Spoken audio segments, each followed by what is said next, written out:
नमस्कार, मैं डॉक्टर कपिल कुमार मिश्रा आप सभी का हमारे YouTube चैनल हिंदी फॉरस में स्वागत करता हूँ। प्रीवियस क्लास में हमने देखा था टाइप्स ऑफ सेमीकंडक्टर। सेमीकंडक्टर जो है, अर्धचालक जो है वो दो टाइप के होते हैं, intrinsic and extrinsic. Intrinsic that means शुद्ध अर्धचालक एंड एक्सट्रिंसिक दैट मीन्स अशुद्ध अर्धचालक। आज हम बात करने वाले हैं first type of semiconductor that is intrinsic semiconductor. Intrinsic semiconductor that means शुद्ध अर्धचालक वो अर्धचालक होते हैं जिनमें की क्या हो, अशुद्धि बहुत बहुत कम हो या ना हो।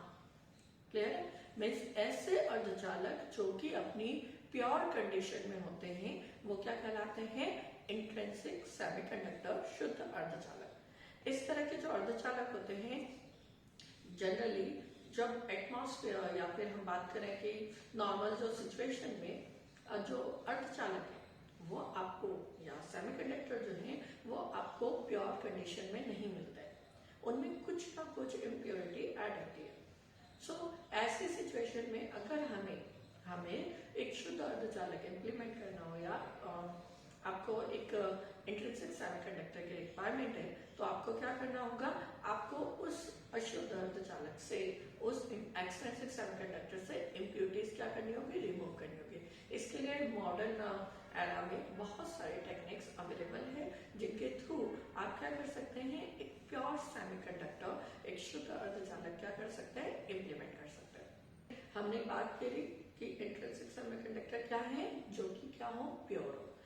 ऐसे सिचुएशन में जब कोई प्योर सेमीकंडक्टर होता है, सो सिलिकॉन के केस में जो सिलिकॉन होगा उस सिलिकॉन में इस प्योर सेमीकंडक्टर में जो फ्री चार्ज कैरियर होंगे उनकी संख्या होती है 1.5 into 10 to the power 10 cubic centimetre पर क्यूबिक सेंटीमीटर। दैट मीन्स कि सिलिकॉन के एक पर क्यूबिक सेंटीमीटर, एक क्यूबिक सेंटीमीटर पार्ट में आपको 1.5 into 10 to the power 10 charge carrier मिलेंगे, फ्री चार्ज कैरियर मिलेंगे। ऐसे अगर हम जर्मेनियम की बात करें तो जर्मेनियम जो है उसमें आपको 2.5 into 10 to the power 13 cubic centimetre free charge carrier मिलते हैं। दैट मीन्स कि आपको सिलिकॉन की कंपैरिजन में जर्मेनियम में आपको क्या मिलेगा, फ्री चार्ज कैरियर ज्यादा मिलेंगे। अब ये जो फ्री चार्ज कैरियर है ये किस पर है, एक रूम टेम्परेचर, एक रूम टेम्परेचर, जो भी आपका रूम का टेम्परेचर हो उस पर। नॉर्मली हमारा रूम का टेम्परेचर कितना होता है, 27 डिग्री सेंटीग्रेड। एक रूम टेम्परेचर 27 और 26 डिग्री सेंटीग्रेड। तो इस पर्टिकुलर रूम टेम्परेचर पर आपको सिलिकॉन के एक पर क्यूबिक एरिया में 1.5 into 10 to the power 10 charge carrier मिलेंगे एंड जर्मेनियम में 2.5 into 10 to the power 13। That means कि आपका जो सिलिकॉन है, ठीक है, सिलिकॉन जो है उसमें number of charge carrier germanium के कंपैरिजन में क्या मिलता है, कम। सो हमने बात की थी रेजिस्टिविटी की प्रीवियस क्लास में कि सिलिकॉन की जो रेजिस्टिविटी होती है रो इज इक्वल टू कितना होता है, that is 50 kilo ohm centimetre पर centimetre and in case of germanium it is 50 ohm पर सेंटीमीटर।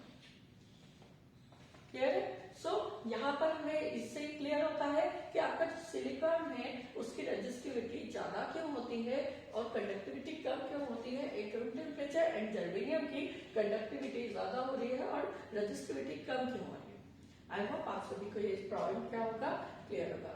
सो इससे क्लियर हुआ कि आपका जो सेमीकंडक्टर अगर रूम टेम्परेचर पर है तो उसमें इतने फ्री इलेक्ट्रॉन्स या फ्री चार्ज कैरियर्स अवेलेबल होते हैं। सो हमने अभी बात की थी किस पर, कि जब हमारा सेमीकंडक्टर क्या हो, रूम टेम्परेचर पर हो तो उसमें इतने फ्री चार्ज कैरियर हो सकते हैं। पर जब हमारा सेमीकंडक्टर क्या हो, absolute zero temperature that is 0 kelvin और -273 डिग्री सेंटीग्रेड पर हो। इस सिचुएशन में क्या होता है कि सिलिकॉन और कोई भी सेमीकंडक्टर, जैसे हमने एग्जांपल में किसका लिया है, सिलिकॉन, कोई भी सेमीकंडक्टर का जो एटम होगा उस एटम से उसका जो बैलेंस इलेक्ट्रॉन है वो क्या होता है, टाइटली अट्रैक्टेड होता है, एक हाई इंट्रा एटॉमिक फोर्स से क्या होता है, कनेक्टेड होता है।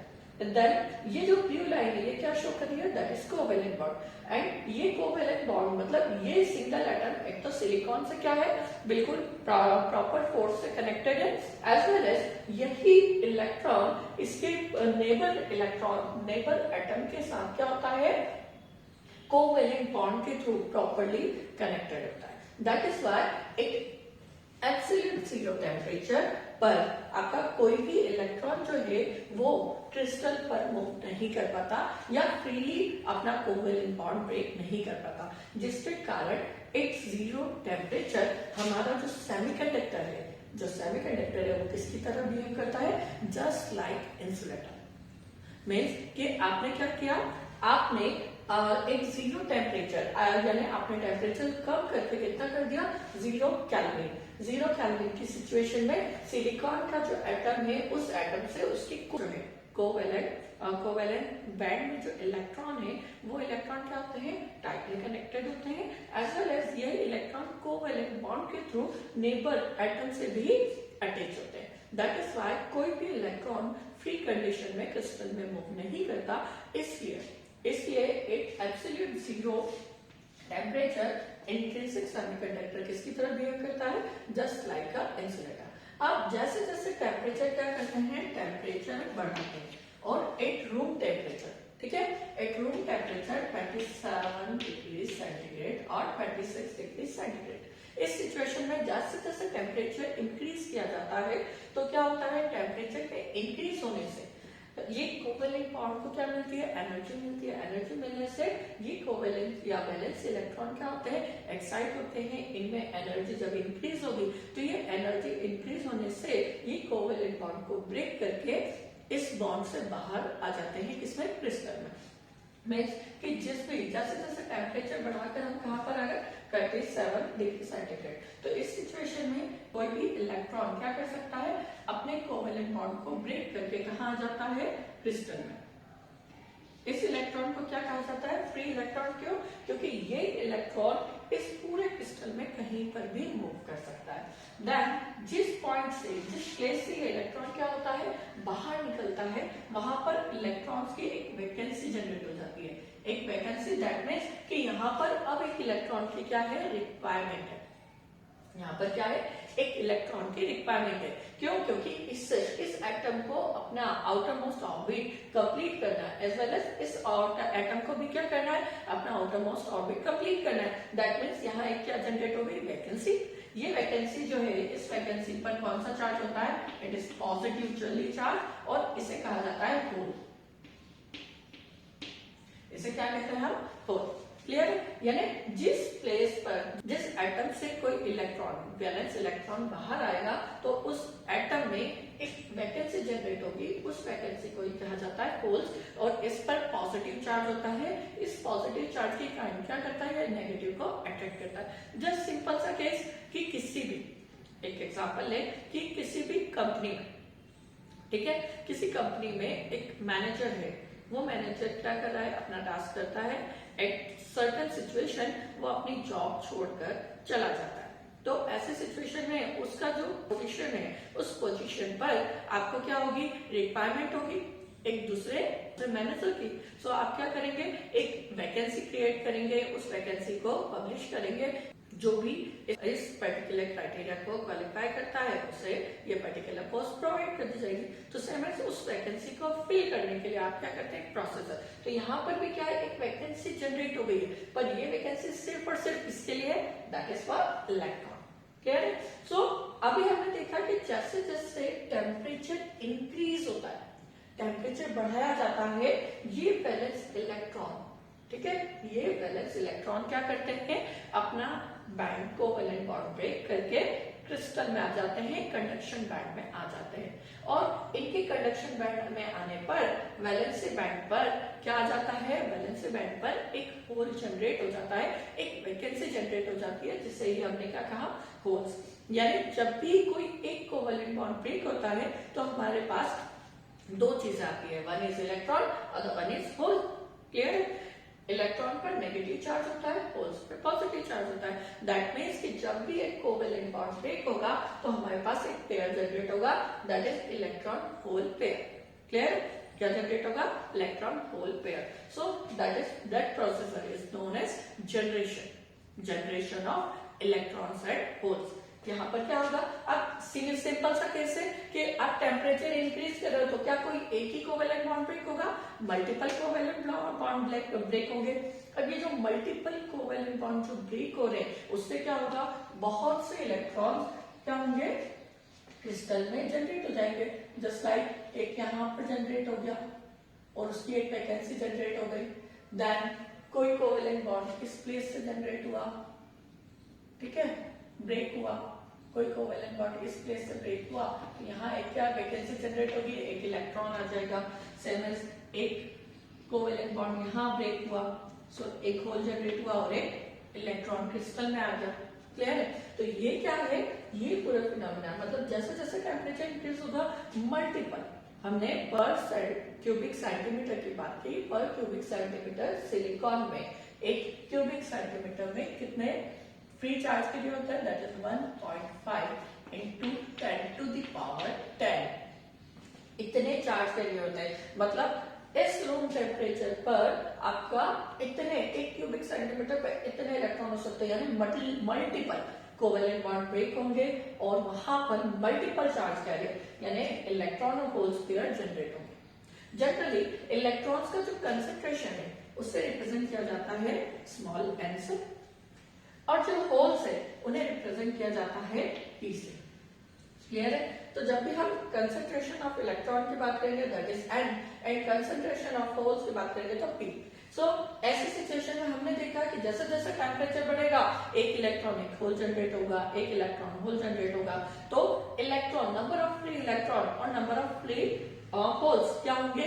इक्वल होंगे, क्योंकि जब भी एक बॉन्ड ब्रेक हो रहा है तो एक इलेक्ट्रॉन और एक होल जनरेट हो रहा है। दैट मीन्स कि इन केस ऑफ इंट्रिंसिक सेमीकंडक्टर का जो कंसेंट्रेशन है उसे हम रिप्रेजेंट करते हैं Ni से। It is Ni is equal to क्या होगा? Concentration of electron is equal to concentration of holes, यानी इलेक्ट्रॉन और होल्स दोनों का कंसेंट्रेशन क्या होगा? इक्वल होगा। क्लियर है? ये दोनों क्या होंगे? इक्वल होंगे। आई होप आपको ये कंडीशन क्लियर होगी। इस प्रोसीजर को हमने क्या कहा? इस प्रोसीजर को हमने कहा generation of electron and holes. Clear है? अब एक रूम टेम्परेचर सिलिकॉन जो है उसे, यानी सिलिकॉन में एक कोवेलेंट बॉन्ड को ब्रेक होने के लिए कितनी एनर्जी की रिक्वायरमेंट होती है? That is 1.1 electron volt. मतलब आपको कितनी एनर्जी, यानी एक कोवेलेंट बॉन्ड कितनी एनर्जी लेगा ब्रेक होने के लिए? That is 1.1 electron volt. Whereas germanium में एक कोवेलेंट बॉन्ड को ब्रेक होने के लिए कितनी एनर्जी की रिक्वायरमेंट होती है?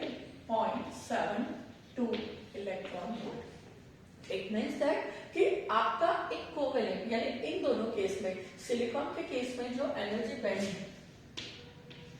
गैप है उसके लिए आपको कितनी एनर्जी की रिक्वायरमेंट है? 1.1 की। और जर्मेनियम के केस में ये एनर्जी बैंड गैप जो है दैट इज 0.72 इलेक्ट्रॉन वोल्ट की आपको रिक्वायरमेंट होगी। एक रूम टेम्परेचर क्या हो रहा है? हमने देखा कि जैसे जैसे रूम टेम्परेचर पर आता है, नंबर ऑफ इलेक्ट्रॉन्स क्या हो रहे हैं, यानी कोवेलेंट बॉन्ड ब्रेक होते हैं, फ्री इलेक्ट्रॉन क्रिस्टल में आते हैं और उनकी एक वैकेंसी जनरेट हो रही है। ये क्या है? ये कंटिन्यूअस प्रोसेस है। इसी प्रोसेस को क्या कहा गया? Thermal agitation. ठीक है? That is known as thermal agitation. Now ये जो थर्मल एजिटेशन है, ये प्रोसेस क्या है कि जब भी कोई इलेक्ट्रॉन क्या करता है, टेम्परेचर इंक्रीज होने से जब भी कोई एक कोवेलेंट बॉन्ड ब्रेक होता है, उस कोवेलेंट बॉन्ड के ब्रेक होने से एक इलेक्ट्रॉन और होल का पेयर जनरेट होता है। इसी जनरेशन प्रोसेस को क्या कहा? Thermal agitation. पर हमें पता है कि ये इलेक्ट्रॉन क्या है? एनर्जी लेकर कहाँ है? क्रिस्टल में। तो एक सर्टेन ड्यूरेशन के बाद जब इसकी एनर्जी क्या हो जाएगी? फिर से लो हो जाएगी, तो ये फिर से कहाँ जाएगा? फिर से किसी न किसी होल के साथ जाकर पेयर बना लेगा। ये जो पेयरिंग बाद में बनाएगा हमें कि अपनी एनर्जी ये जो क्या कर रहा है, ये इलेक्ट्रॉन इस क्रिस्टल में मूव करेगा, कुछ डिस्टेंस पर मूव करने के बाद जब इसकी एनर्जी क्या हो जाएगी, लो हो जाएगी, तो क्या होगा, ये अपनी एनर्जी लो होने के कारण ये इलेक्ट्रॉन अब किसी भी होल के साथ, किसी भी होल के साथ, किसी भी एक होल के साथ क्या कर लेगा, पेयर बना लेगा। जब ये वापस से होल के साथ पेयर बना लेता है तो इस प्रोसेस को ही कहा जाता है रिकॉम्बिनेशन। सो आई होप आप सभी को प्योर सेमीकंडक्टर क्या है, then process of generation electron and hole generation as well as at absolute zero और एट रूम टेम्परेचर सेमीकंडक्टर में क्या कंडीशन होती है, as well as thermal agitation and recombination clear होगा। नेक्स्ट क्लास में हम बात करेंगे current flow mechanism in intrinsic semiconductor. So आज की क्लास में इतना ही। Thank you.